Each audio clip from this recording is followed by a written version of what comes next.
जी, breaking barriers में आप सबको खुश आमदेद कहती हूँ। मैं हूँ आपकी होस्ट आलिया और इस वक्त हमें इंडिया के पॉलिटिकल एनालिस्ट जनाब सुमित पीर जी ज्वाइन कर रहे हैं। Thank you so much for joining my show Sumit Peer जी।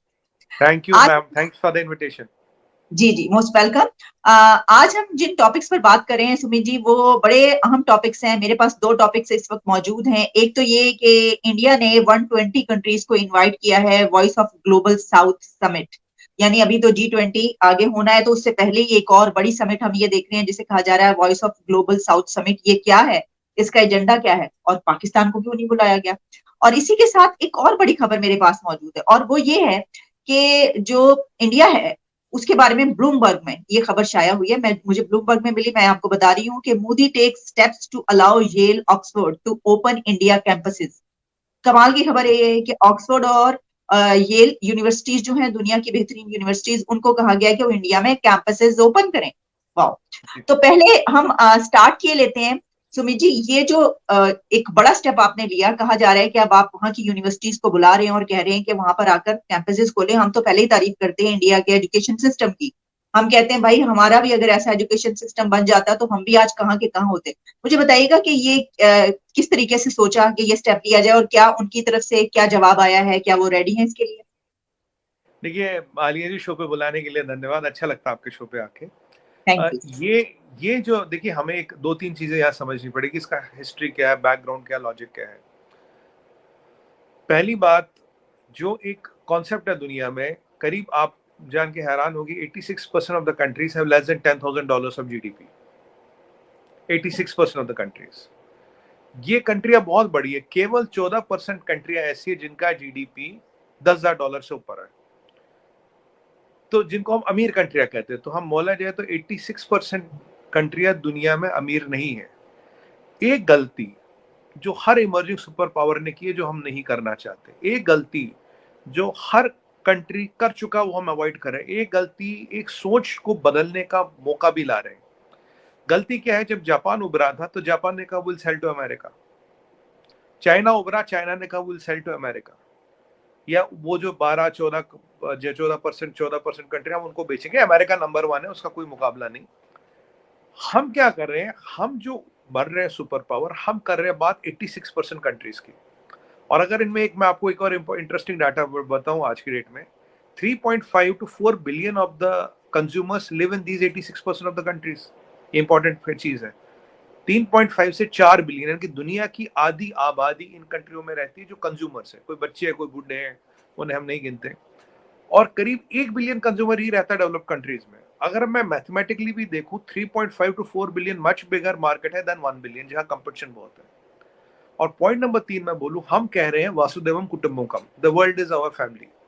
तो हम जब आ रहे हैं तो हम अपने फायदे के लिए नहीं आ रहे हैं। हम अपना, भाई मैं अपना फायदा उठा लूं, मैं अपना माल कमा लूं, निकल लूं, नहीं, वो नहीं, वो मंशा नहीं है। मंशा ये है कि जो 86% कंट्रीज है, जिसमें बहुत बड़ा चीज एक अफ्रीका का है।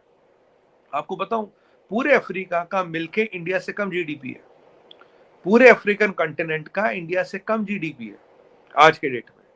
और अफ्रीका में इतनी कंट्रियां हैं। अफ्रीका की पूरी 63 कंट्रियां जिन्हें दुनिया ने निगलेक्ट किया था, हमारे डेफेक्सपो में आई, हमारी नो मनी फॉर टेरर में आई। और अफ्रीका में अगर आप देखें, आज चाइना की इन्वेस्टमेंट करीब 75 बिलियन डॉलर है। और हमारी इन्वेस्टमेंट आलिया जी आज के डेट में वहाँ 73 बिलियन डॉलर है। तो ऐसे नहीं हमने चाइना में, अफ्रीका में इन्वेस्ट नहीं किया। आज अफ्रीका इंडिया को दोस्त देखता है, चाइना को दुश्मन देखता है। चाइना ने डेट ट्रैपिंग की, इंडिया ने दोस्ती की है। अब 100 कंट्रियों को जिनको चाइना ने करीब करीब डेट ट्रैप के 60 तो करीब तुम्हारे पैसे नहीं दे सकते। और इंडिया ने क्रेडिट लाइन दी है, दवाई दी है। दवाई जो भी अफ्रीका में जाती है, सारी इंडिया से जाती है। आपको एक और चीज बताऊं, कुछ टाइम पहले चाइना में 200 करीब ये टू व्हीलर कंपनियां थी, जो चाइनीज डोमिनेटेड थी अफ्रीका में। आज के डेट में जब से बजाज और टीवीएस, हमारे दो ब्रांड के, 160 चीनी कंपनियां बंद हो गई है। Number 1 selling two wheeler in whole of Africa is Bajaj Boxer है, शायद बक्सर एक बाइक आती है उनकी, और टीवीएस है नंबर 2। तो ये जो इंडिया के प्रति वहाँ एक जो एक डेवलपमेंट हो रही, और एक और पहले कहते थे जी अफ्रीका में चाइना ने बहुत जमीनें ली है। हमने उनसे ज्यादा जमीनें ली है for lentil and pulses cultivation, क्योंकि पल्सेस की डिपेंडेंस हमारी इधर उधर थी, उसको रिड्यूस की है। आज अफ्रीका भारत को एक अपना दोस्त समझता है और भारत के साथ चलने को तैयार है। वही बात है साउथ अमेरिका की। साउथ अमेरिका में हर कोई अमीर नहीं है। अमेरिका अमीर है, साउथ अमेरिका अमीर नहीं है। ये अफ्रीका, साउथ अमेरिका और एशिया और कुछ मिडिल ईस्ट की कंट्रियों को जुड़ा लूं तो 100-120 कंट्रियां तो ये हो गई। तो इन 120 कंट्रियों की बात करना, इनके बारे में सोचना, इनके मसलों को रखना, इनकी चीजों को चलाना, वो बात है। अब इसमें एक ये हो गया बड़ी पिक्चर, थॉट प्रोसेस क्या है। अब इसमें कई सारी चीजें आती है, ईज ऑफ डूइंग बिजनेस आती है, ईज ऑफ लिविंग आती है, एजुकेशन आती है, हेल्थ केयर आता है। आपको याद होगा हमने अपना कोविन प्लेटफॉर्म 35 कंट्रियों को दिया फ्री ऑफ कॉस्ट यूज करने के लिए, आप करो जी इससे मैनेज। अफ्रीका में ऑलमोस्ट सारी कंट्रियां हमारा कोविन एप्लीकेशन यूज कर रही कोविड मैनेजमेंट के लिए। हमने वैक्सीन 140 कंट्रियों को दी, करीब करीब 33 कंट्रियों से हमने पैसे नहीं लिए। तो आलिया जी, तो इन सब चीजों पे काम करना है। अब आते हैं एजुकेशन पे। एजुकेशन जो मार्केट है अभी करीब 445 से 500 बिलियन डॉलर की है, और जो हायर एजुकेशन का मार्केट है करीब कोई 240 कहता, कोई 180 कहता, कोई 190 कहता। तो अराउंड अबाउट आप कह सकते हैं लगभग 170-75 करीब करीब एजुकेशन का मार्केट है। CAGR 12.75%, amazing. और यूएस में की अगर हम बात करें तो 21 से लेके 25 तक 45 बिलियन डॉलर का मार्केट केवल यूएस में बढ़ेगा, 45 बिलियन डॉलर का। और अगर आप किसी भी यूनिवर्सिटी में देखें यूएस की, जब मैं भी पढ़ा हूँ, I am a Cornell alumni, Cornell is Ivy League university में, कॉर्नेल एलुमनाई मैसेज। तो अगर आप देखेंगे किसी भी यूनिवर्सिटी में अभी या तो चाइनीज होंगे या इंडियन होंगे, नंबर 1। 50 से 60% space is taken by Chinese and Indians, Caucasian 40% पे रह गए। किसी भी यूनिवर्सिटी के डीन देखिए आज इंडियन है, किसी यूनिवर्सिटी में थोड़े इंडियन ज्यादा, किसी में थोड़े चाइनीज ज्यादा है। पर सच्चाई ये है कि इन यूनिवर्सिटियों में पढ़ने का खर्चा बहुत ज्यादा है, 80 लाख रुपए, 1 करोड़ रुपए साल का लगता है। ये हर एक के बस की बात नहीं है। इन यूनिवर्सिटियों में एक एप्लीकेशन बेस्ड स्टडी होती है। हमारे IIT IM है, हमारे यहाँ जो IIT है, IIT आपके मिडिल ईस्ट में ऑलरेडी है, अभी MOU साइन हो गया है। IIT 7 कंट्रियों में जाएगा। IIMs हमारे ऑलरेडी 4 कंट्रियों में, 5 कंट्रियों में प्रेजेंट है। इस 4 और 5 आई कांट रिमेंबर करेक्टली। हम अपनी एजुकेशन को तो बाहर ले रहे हैं, अब बाहर की एजुकेशन को हम यहाँ लाएंगे। एक तो उससे क्या होगा, ये एजुकेशन जो अभी 80 लाख में होगी, यही करीब 15-16 लाख में आ जाएगी। तो ये पूरे इंडिया के जनमानस के लिए अफोर्डेबल हो जाएगी। अभी जो हम करोड़ों रुपए, 1 करोड़ रुपए के इक्वलेंट के डॉलर दे रहे हैं, वो हमें नहीं देने पड़ेंगे। एजुकेशन यहाँ आएगी, नो हाउ यहाँ आएगा, रिसर्च यहाँ आएगा, इंक्यूबेटर्स यहाँ आएगी, टेक्नोलॉजी यहाँ आएगी, स्टार्टअप्स यहाँ आएंगे। पहली बात, पहला आइडिया ये। दूसरी बात, हमारे आसपास ही जो 120 कंट्रियां हैं, जिनको हम 86% वाले जिनको मैं गिनता हूँ, उनको लिए आना आसान हो जाएगा। अमेरिका अफोर्ड नहीं कर पाएंगे, यहाँ तो कर पाएंगे। वैसे ईश्वर की कृपा से हमारे पास यूनिवर्सिटी और कॉलेजों की कमी नहीं है। We have lot of universities and we have lot of colleges. तो अब तीसरा पॉइंट क्या होगा, इंडिया एजुकेशन हब बन जाएगा। आप देखिए IT की शुरुआत भी ऐसी हुई थी 10-20 साल पहले, 20-30 साल पहले कुछ खास था नहीं। आज IT का हब बन गया, एजुकेशन का हब बनाना। तो affordable quality education for all, that is the motive for India and for all. और हमने क्या बोला, हम अब जैसे स्टैनफोर्ड की बात करें, आप ऑक्सफोर्ड की बात करें, येल की बात करें, इनके साथ ऑलमोस्ट MOU साइन हो गया। अभी ये कागज प्रक्रिया हो रही है। एक हमारे यहाँ होता है UGC, यूनिवर्सिटीज ग्रांट कमीशन।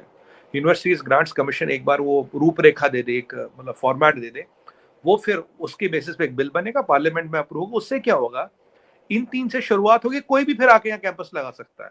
हमारे एजुकेशन सिस्टम में वो रिकॉग्नाइज होगा, वो फैकल्टी अपनी लेगा, सिस्टम अपना लाएगा, जो मर्जी लाएगा। तो आज से 2-4 साल बाद इंडिया में आपको ऑप्शन होगी, एक इंडियन यूनिवर्सिटी, एक फॉरेन यूनिवर्सिटी। और ये अमेरिका और UK पे नहीं रुकेगा आलिया जी। हमारे काफी बच्चे, करीब हमारे 60,000 बच्चे जाते हैं ऑस्ट्रेलिया, हमारे 1 लाख बच्चे जाते हैं कनाडा। तो कनाडा और ऑस्ट्रेलिया वाले भी तो यहाँ आएंगे। फिर किसी मिडिल ईस्ट वाले को आना, किसी अफ्रीकन को आना, सबको यहाँ आना। अगर आप इतिहास में जाए, नालंदा, शारदा, ये सारी यूनिवर्सिटियां यहाँ थी। ह्यूंगसांग भी तो यहाँ पढ़ने आया था। अगर आप याद करें, ह्यूंगसांग भी यहाँ पढ़ने आया था। India was the education centre of the whole world. इसको एजुकेशन सेंटर फिर बनाना, और अपने लिए नहीं बनाना, अपने डॉलर नहीं बचाने। 500 बिलियन की भी बात नहीं कर रहा। ये जो 120 कंट्रियां हैं, जो 86% ऑफ द दुनिया है, इनको भी तो पढ़ाई का हक है, इनको भी तो एजुकेशन का हक है, इनको भी तो तरबियत का हक है। और मैं आपको बताऊं आलिया जी, जो कौम लिटरेट नहीं है वो गुलाम रहेगी। गुलाम किसी चीज की, आज किसी चीज की, कल किसी चीज की, परसों किसी चीज की। तो बेहतरीन तरबियत at the most affordable price. So Oxford not made in India, Oxford in India. So will have 2 options, Oxford in London, Oxford in India, Yale in USA और येल इन इंडिया। ये प्रोसेस है। Okay, बहुत सारी आपने तफसील बताई और fantastic, phenomenal job. अगर मैं ये कहूँ, ये जो स्टेप लेने जा रहा है इंडिया, ये तो मतलब कहाँ का कहाँ निकल जाएगा, ऐसी एजुकेशन जब वहां पर होगी। मेरे पास दो तीन सवाल मेरे जहन में जो आए, एक तो ये है कि ये बताइए कि क्या इंडिया वो पहला कंट्री है कि जिसके जो है वो इस तरह से कैंपसेस वहां पर होंगे, और दूसरा एक और बात कि जो फैकल्टी है, टीचर्स की आप बात करें कि वो वही इंडिया से होगी, तो फर्क तो रहेगा, क्योंकि वहां की फैकल्टी और फिर यहाँ की फैकल्टी में फर्क है। तो जो वो तो ठीक है कि अगर किसी के पास एक्सपेंसेस उसके ज्यादा हैं, आपके कम है, तो इस बिना पर तो लोग आएंगे। लेकिन अगर किसी के पास पैसा है, तो वो ये देखेगा कि वहां की फैकल्टी जो है वो वाली नहीं है, तो वो उधर चला जाए। इसको आप कैसे डील करेंगे? देखिए, ये आपने बड़ा अच्छा सवाल किया। अभी कुछ टाइप्स है, अगर हम आईएसबी की बात करें, उसमें 3 बड़ी यूनिवर्सिटियां हैं, बिजनेस स्कूल ऑलरेडी, और आईएसबी काफी साल से यहाँ चल रहा है। और हमारे मेरे एक जानने पहचाने वाले मेरे मित्र है, मुझसे बहुत सीनियर है, प्रोफेसर महाजन साहब, वो अभी टेक्सास में यूनिवर्सिटी के डीन है, तो वो आईएसबी के डीन भी रह चुके हैं। तो अभी क्या है आलिया जी, यहाँ पे आप एक बात देखिए, ये टाइप्स ऑलरेडी चल रहे, पर अभी कैंपस नहीं, क्योंकि ऐसा लीगल सिस्टम था नहीं, ऐसा विजन था नहीं। इंडिया को education hub of the for the India and for the world बनाने का विषय नहीं था। ये विजन और मिशन लाए हैं मोदी जी, क्योंकि अभी भी टाइप्स हैं, कोई आधा, कहीं जॉइंट वेंचर, कहीं कुछ। अब क्या है, पूरा पूरा टाइप नहीं, पूरी पूरी यूनिवर्सिटी का कैंपस आएगा। उसके उनके पास ऑप्शन होगी, वो फैकल्टी बाहर के लिए, यहाँ के लिए। जैसे यहाँ, जैसे 3 बोर्ड चलते हैं, सीबीएसई चलता है, आईसीएसई चलता है और आईबी चलता है। IB is affiliated to Oxford Cambridge. तो आईबी आईबी के जो स्कूल्स है, कुछ फैकल्टी यहाँ की होती है, कुछ वहां की होती है। तो ठीक उसी तरह से universities will have option of getting faculty from there and getting faculty from here. और मैं आपको ये बताया था शायद आपके शो पे, 2014 में जो हमने वर्क परमिट इशू किए थे, वर्क वीजा, वो करीब 50,000 से 1 लाख थे।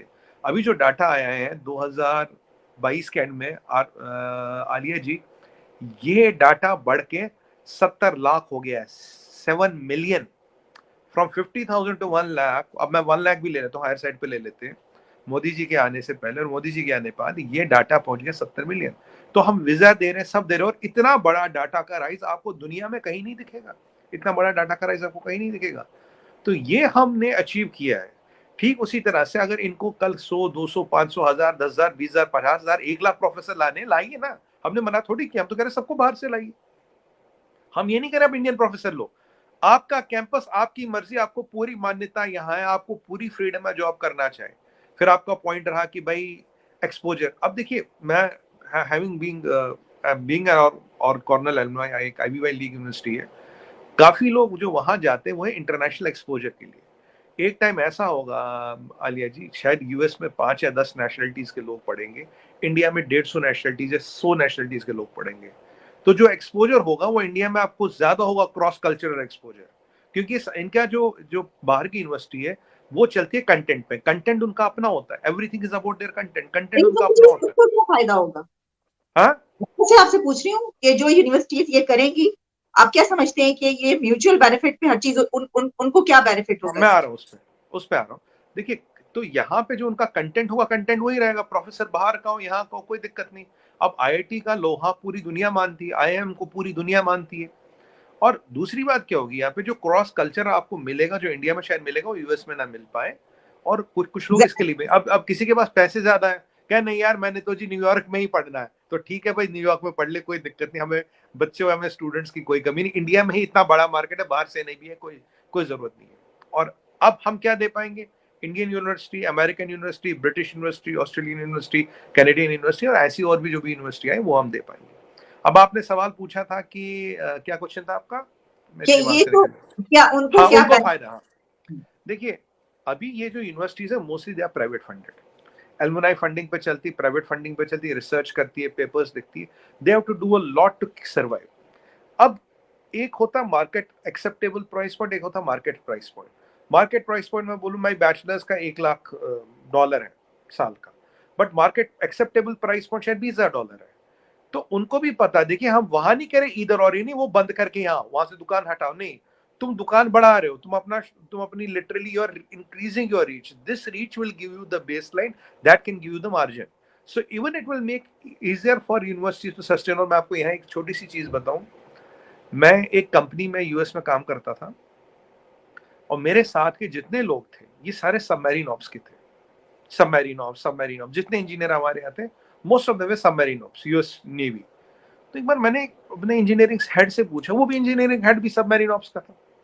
मैंने कहा भाई ये सारे सबमरीन वाले क्यों है, हमें कुछ हम कुछ सबमरीन से कुछ ज्यादा सीखते हैं क्या? What do we do this? उसने मुझे पूछा, कहता where did you do bachelors from? मैंने कहा मैंने तो इंडिया से किया था। मास्टर्स? मैंने कहा यहाँ से। कहता तुम किस्मत वाले हो। मैं कहा क्यों? कहता यहाँ बैचलर्स इतना महंगा है कि मिडिल क्लास या लोअर मिडिल क्लास इसको अफोर्ड ही नहीं कर पाता। मैं फिर? कहता we sign a contract with navy, 10 साल का, 5 साल का। नेवी हमें बैचलर्स कराती, फिर 6 साल 5 साल जो भी कॉन्ट्रैक्ट है ड्यूरेशन, हम नेवी में सर्व करते हैं। मुझे बता, कहता Sumit you know what is a submarine? मैंने कहा हाँ, जो पानी के नीचे घूमती है। कहता नहीं। कह रहा submarine is a metal tube where you don't know where you are in the world, which part of the ocean you are. If something goes wrong, you will never be found. You will never know will you see the light of the day or not. There are at times months we are dip. We have no idea we are in friendly waters, hostile waters. It's life within a tube, within a fragile tube.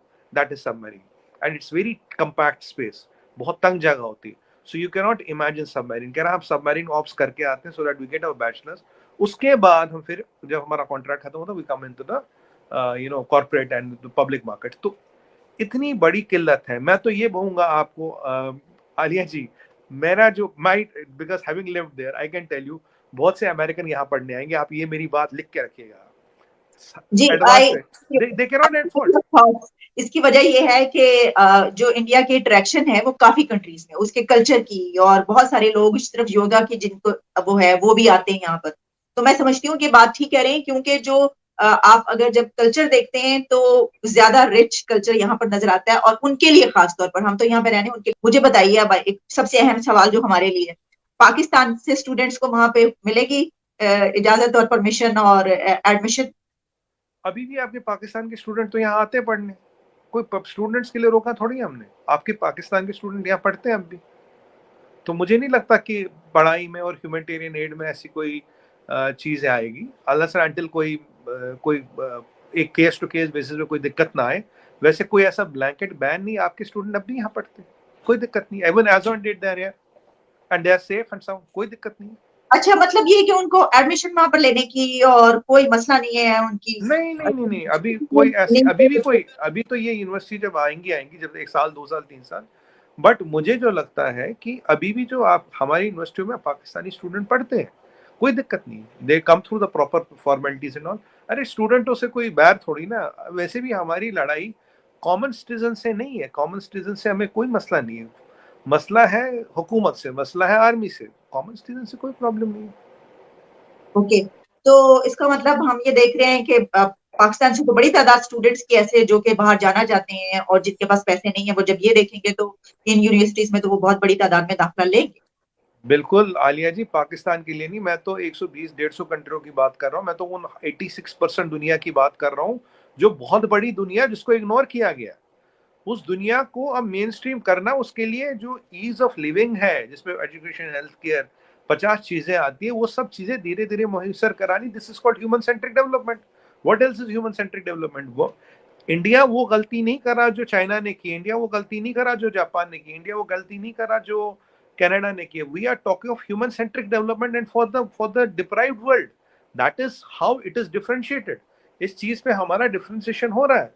ये तो मैं कई बार, मेरे को कई सारे interview में पूछेगा, यार तुम बल्लू बाग से कल क्या करोगे? I been always saying one sentence, human centric development, that is what we are going to do different. 300 million student है अभी, 300 मिलियन या 350 मिलियन का नंबर कोई कहता है, कोई 300 मिलियन कहता है। मैं 300-350 मिलियन हूँ, which is the highest in the world. हमारे यहाँ तो मोदी जी का विजन है हर डिस्ट्रिक्ट में एक इंजीनियरिंग और मेडिकल कॉलेज होना चाहिए। और हमारे यहाँ इतने यूथ है, 800 मिलियन यूथ है हमारे पास। ये यूनिवर्सिटियां कम पड़ जाएंगी कंपटीशन की दवा कंपटीशन में आएगी, ओवरऑल स्टैंडर्ड कंपटीशन से बढ़ता है, चीजें होती है। हमें इंजीनियर भी चाहिए, हमें डॉक्टर भी चाहिए, हमें प्लम्बर भी चाहिए, हमें फिटर भी चाहिए। सबका रोल एक सा है। और जब इकोनॉमी बढ़ती है, अभी तो देखिए मैं आपको सीधी सी बात बताऊं, जो 75 साल में वो 3.7 ट्रिलियन है, और जो आने वाले 8 साल में हम सोच रहे हैं वो 10 ट्रिलियन है। यानी कि जो 75 साल में नहीं, वो आने वाले 6-7 साल में होगा। जो मैंने आज तक नहीं देखा, वो चीज मैं आने वाले 7 साल में देखूंगा।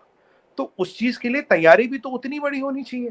तो यहाँ तो इसलिए मैं तो कहता हूँ, एजुकेशन से बड़ा इन्वेस्टमेंट कोई कोप में हो नहीं सकता। There is no better investment in education. जी सही फरमा रहे हैं, बिल्कुल दुरुस्त फरमा रहे हैं आप। अगला टॉपिक जरा थोड़ी सी उसके पर भी बात कर लीजिए। एक 140 कंट्रीज आप बुला रहे हैं, अभी तो आपकी G20 आ गए, क्या करेंगे सर? पूरी दुनिया को आप इंडिया में लाके बिठा देंगे या आप पाकिस्तान को जलाने के लिए ये सब कुछ करें? सही सही बता दें आप। नहीं, मैं बता मैं आपको ऑनेस्टली जवाब दूंगा। ग्लोबल देखिए summit, summit south south summit इसको क्यों कहा जा रहा है, ये भी बताइएगा। देखिए मैं आपको बताता हूँ। देखिए आलिया जी, हमारी फॉरेन पॉलिसी न रिलीजियस बेस्ड है न पाकिस्तान बेस्ड है। ये मैं कई चैनलों पे बोल चुका हूँ, आप मेरे पुराने वीडियो भी देख सकती है। ना रिलीजियस बेस्ड है ना पाकिस्तान बेस्ड है। तो ये पाकिस्तान की जो फॉरेन पॉलिसी उल्टी है, ये रिलीजियस बेस्ड और ये इंडिया सेंट्रिक है। ना हमें पाकिस्तान का फर्क पड़ता, ना चाइना का, ना अमेरिका का, ना रूस का।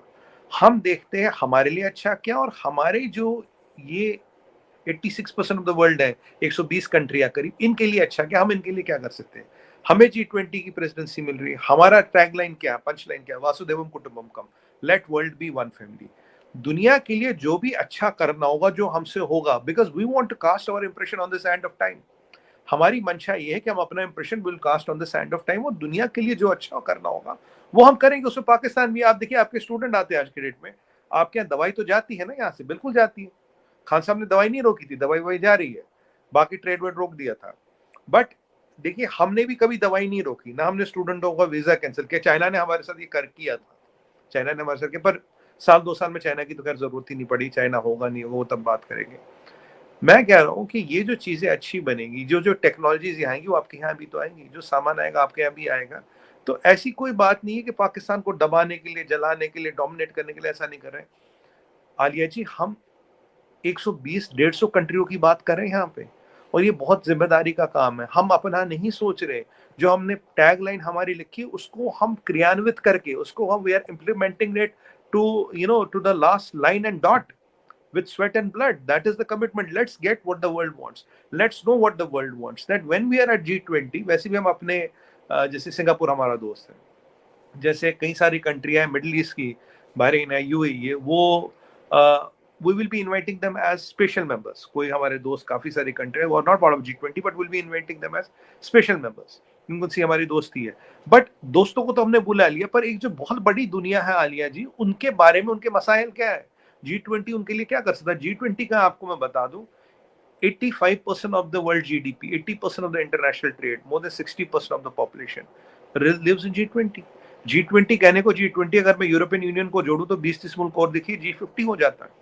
ठीक है। तो इस G50 में अब की बार अगर हमारे पास चीज आई है, हम क्या डिफरेंट कर रहे हैं। अगर फिर वही उसी चक्की में आटा पीसना, तो फर्क क्या हुआ। If we keep on doing what we did last year and hope this year to be different, no. अब की बार G20 भी हमारे पास आ रहा है, कॉन्फ्रेंस है, और उनके मुद्दे हैं कि हमें समझना है उनकी समस्याएं क्या है, परेशानियां क्या है। हम G20 की प्रेसिडेंसी लेके, एससीओ की प्रेसिडेंसी लेके, हम उनके लिए क्या कर सकते हैं। How can we help to change the world for them, how can we put their concerns and on the world stage. आपको याद है डॉक्टर जयशंकर साहब ने पीछे बोला था कि यार यूरोप को लगता है जो यूरोप की प्रॉब्लम है वर्ल्ड की प्रॉब्लम है, पर वर्ल्ड की प्रॉब्लम यूरोप की प्रॉब्लम नहीं। ये एक धारणा हो गई है। जो 14% लोगों उन्हें लगता है 86 से 80% की उनकी प्रॉब्लम नहीं है, पर जो 14% की प्रॉब्लम वो 86% की प्रॉब्लम है। इस चीज को खत्म करना, पावर 4 बिलियन कंज्यूमर्स इस 86% में, पावर 86% में। सबसे अमीर जिसको भगवान ने नवाजा है वो है अफ्रीका, और अफ्रीका ही सबसे गरीब है। इन चीजों को सुधारना पड़ेगा, इन चीजों को बदलना पड़ेगा। Africa is richest but yet the poorest. Starvation कहीं नहीं है, स्टारवेशन अफ्रीका में। अफ्रीका से अमीर कोई नहीं, किसी ने नहीं बनाया भगवान ने किसी को। बट आज ये विडंबना ये देखिए, हम 2 लाख किलो सोना यूएई से ले रहे। सोना यूएई में तो है नहीं, सोना निकलता कहां से, अफ्रीका से। अफ्रीका का सोना हम यूएई से खरीद रहे। इस दुनिया के इन चीजों को देखने का टाइम आ गया, इन चीज को बदलने का टाइम आ गया। आपको इंसान को और इंसानियत को देखते हुए चीजें आगे बढ़ानी पड़ेगी, और ये रोल निभाएगा भारत। इस चीज की प्रेसिडेंट सेट करेगा भारत, और इस चीज में ही ये कवायद है, कोशिश है कि इनको बुलाया जाए, इनके मसले समझे जाए, इनको रिप्रेजेंट किया जाए, ताकि इनको लगे यार कुछ तो हमारे लिए बदला। कई बार लोग मुझसे पूछते हैं मोदी जी क्यों जीत रहे हैं। मैंने कहा जब डेवलपमेंट घर तक पहुंच रही है, when it is development is delivered to home, चाहे टॉयलेट हो, मकान हो, बिजली हो, पानी हो, कनेक्शन हो, हेल्थ इंश्योरेंस हो, तो वो कौन नहीं जीतेगा तो कौन जीतेगी। ठीक उसी तरह से how can we change their lives, that is the mission, that is the objective and that is the sole purpose. इसका मतलब ये वासवन जी कि ये जो आप ग्लोबल समिट करवा रहे हैं, ये G20 से जुड़ी हुई ही एक समिट है। करेक्ट, करेक्ट, आप मान सकते हैं G20 से जुड़ी। ठीक है, बिल्कुल। तो मुझे ये बताइए पाकिस्तान को क्यों नहीं इनवाइट किया? पाकिस्तान से देख, आप जानते हैं कि ये अभी राजौरी में घटना हुई, अभी आप जानते हैं कि रोज कुछ ना कुछ मसले हो रहे हैं। आपने देखा कि 26 जनवरी का अटैक होना था, फॉइल हो गया। आपने देखा सिद्रा में 5 लोग मारे गए। आपने देखा अभी कुपवारा में शायद 10-12 एकेज और राइफल्स और वो पकड़ी गई। आपकी बात चाइनीज मेड बुलेट्स पकड़ी गई। तो ये जो चीजें हो रही है पाकिस्तान के साथ, पाकिस्तान की जो अभी हालत है और जो हॉस्टिलिटी है वो बहुत ज्यादा है।